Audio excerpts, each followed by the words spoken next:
पाकिस्तान का यौम आज़ादी है और यकीनन ये दिन हमारी तारीख़ का अहम तरीन दिन है। यौम आज़ादी ज़िंदा कौमें जोश व खरोश से मनाती हैं, तो इस मौके पर मैं उन तमाम पाकिस्तानियों को जो दुनिया भर में मुक़ीम हैं ख़ास तौर पे और अहले वतन को जश्न आज़ादी की मुबारकबाद देना चाहूँगा।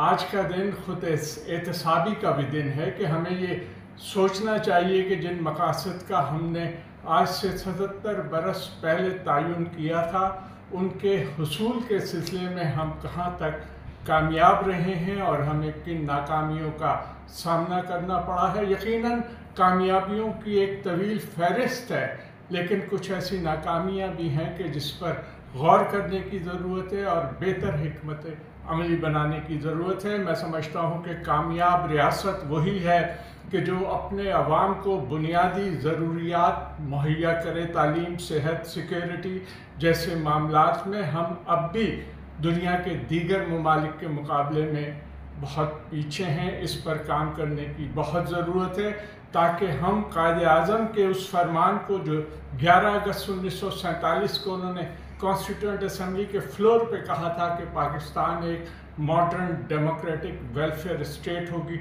हमें इस रियासत को उसी जानिब लेके जाना होगा, तो ये एक कामयाब रियासत शुमार होगी।